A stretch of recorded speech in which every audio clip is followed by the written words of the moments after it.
Imagine being forced to leave your own country because of the color of your skin. Imagine being arrested, silenced, or killed simply for demanding freedom. Imagine watching your homeland suffer while you are forced to live thousands of miles away.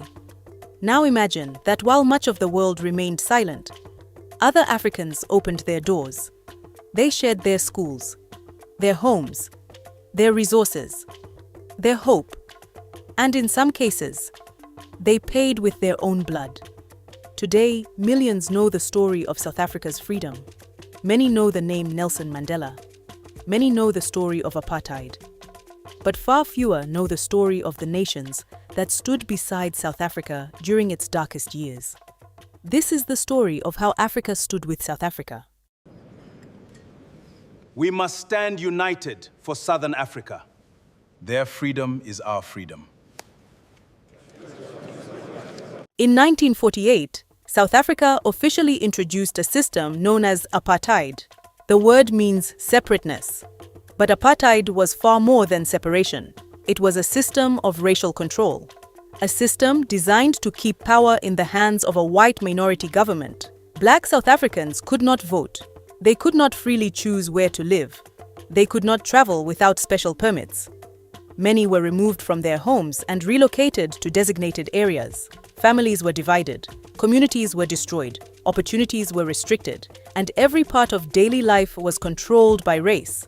Anyone who challenged the system faced consequences. Some were imprisoned, others were beaten, many disappeared, and thousands were forced into exile. Among them were members of the African National Congress, known as the ANC. Inside South Africa, the struggle for freedom continued. Outside South Africa, another battle was beginning. A battle fought through diplomacy, through solidarity, and through African unity. We cannot remain silent about the injustice in South Africa. We call for international responsibility. Together, we must stand for human dignity. In 1957, a historic event changed Africa forever.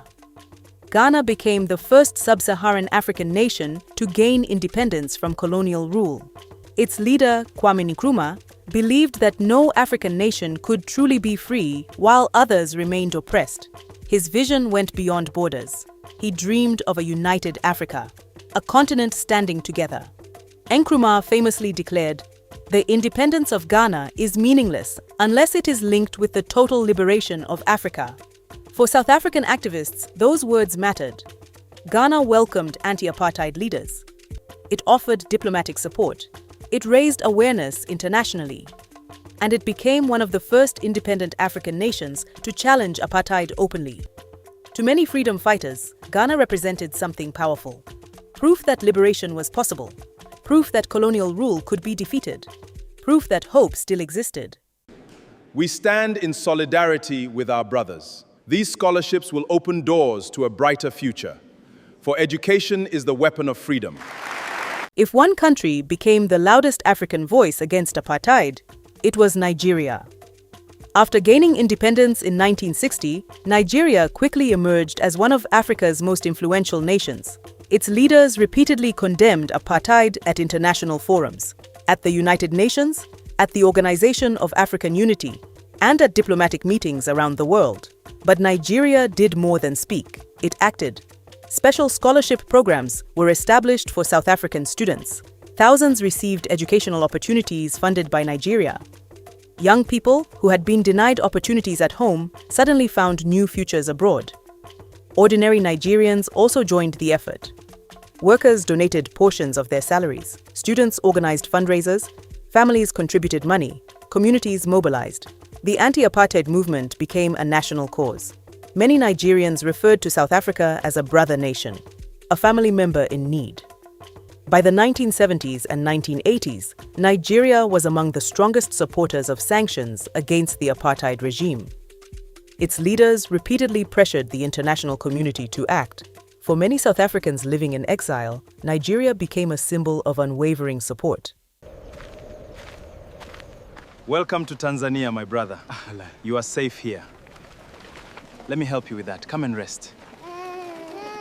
While some nations provided money and diplomacy, others stood directly in the path of danger. They became known as the frontline states. These included Zambia, Tanzania, Angola, Mozambique, Botswana, and later Zimbabwe. These countries shared a common belief. Freedom in South Africa mattered to all of Africa. Thousands of South African exiles crossed their borders seeking refuge. ANC offices were established. Training camps were built. Political organizers found safe places to work. Future leaders found shelter. But support came at a tremendous cost. The apartheid government viewed these countries as enemies. Military raids crossed international borders. Villages were attacked. Bombs exploded. Lives were lost. Infrastructure was damaged. Economies suffered. Yet the frontline states refused to back down. Their leaders understood that helping South Africa meant accepting risks, and still they continued, because they believed freedom was worth the sacrifice. Our unity is our strength. Our freedom is our right. Together we stand for the liberation of all Africa. We must build a future of cooperation and peace. Among the strongest supporters of liberation movements was Tanzania. Its president, Julius Nyerere, became one of Africa's most respected voices. Nyerere believed African freedom was indivisible. If one nation remained oppressed, the continent remained incomplete. Tanzania welcomed liberation movements from across southern Africa. ANC members received support and training. Political leaders found refuge. The country became an important center of anti-apartheid organizing. For many exiled South Africans, Tanzania became a second home, a place where the struggle could continue, a place where hope could survive. As the years passed, international pressure grew.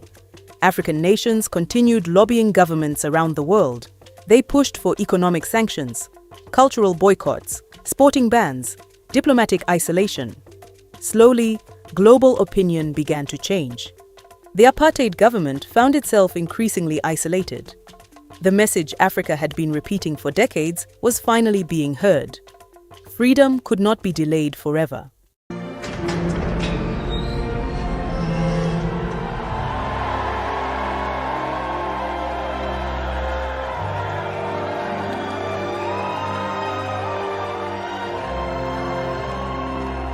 Then came a moment that changed history.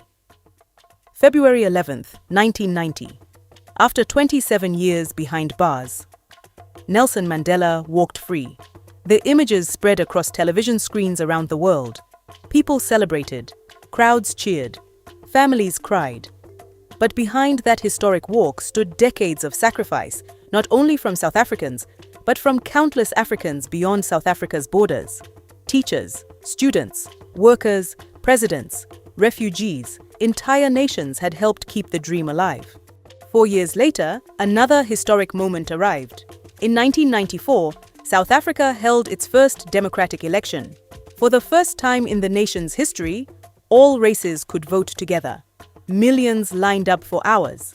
Some waited all day. Some cried as they cast their ballots. Many had spent their entire lives waiting for that moment. Nelson Mandela became president. The apartheid system collapsed. A new chapter began. And across Africa, people celebrated. Because this victory belonged to more than one nation. It belonged to a continent. This is African unity. Not a slogan, not a speech, not an idea, a reality. It was Ghana opening its doors, Nigeria funding education, Tanzania providing refuge, Zambia accepting risk, Mozambique enduring attacks, Botswana offering protection. Ordinary Africans helping strangers they had never met, because they understood something powerful. The struggle of one African nation was the struggle of all. Freedom anywhere strengthened freedom everywhere. And when South Africa needed help, Africa answered. History often remembers the heroes inside the battle, but sometimes it forgets those who stood beside them. The story of South Africa's freedom is also a story of solidarity, of sacrifice, of courage, of nations choosing principle over convenience. It is a reminder that freedom was never won alone. It was carried by millions of hands across an entire continent. And when South Africa finally became free, Africa celebrated together. Before South Africa stood free, Africa stood with South Africa. To our South African brothers and sisters, we have not forgotten. We have not forgotten the years when apartheid tried to crush the human spirit. We have not forgotten the pain, the suffering, and the sacrifices made by millions who fought for freedom and dignity. And we have not forgotten that the struggle against apartheid was not South Africa's burden alone.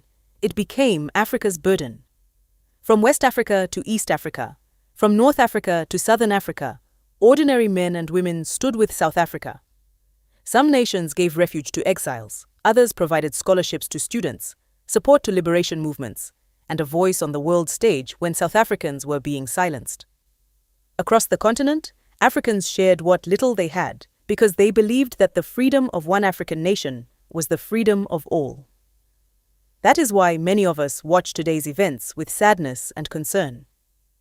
Seeing Africans turn against fellow Africans, seeing neighbors treated as enemies, and witnessing violence directed at those who came seeking opportunity and safety goes against the very spirit that united us during the struggle for liberation. Violence is not the answer. It cannot create jobs. It cannot solve inequality. It cannot repair broken institutions. It cannot build prosperous communities.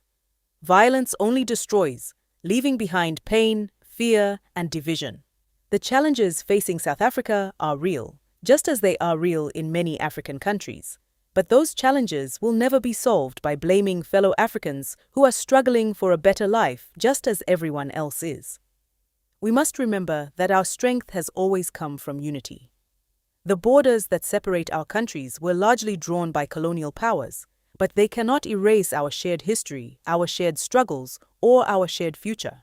Whether we come from Nigeria, Ghana, Kenya, Zambia, Zimbabwe, Senegal, or South Africa, we remain part of one African family. A divided Africa is weaker. A united Africa is stronger. Let us reject hatred and embrace solidarity. Let us replace anger with understanding and violence with dialogue. Let us remember the spirit of African brotherhood that helped bring freedom to South Africa and inspired generations across the continent. Our future will not be built by turning against one another. It will be built by standing together, supporting one another, and recognizing that the progress of one African nation benefits us all. We are one people. We are one continent, and our destiny is shared. May peace, unity, and brotherhood guide us forward. Thank you, TXA Studios, for bringing this wonderful story to life. We love you.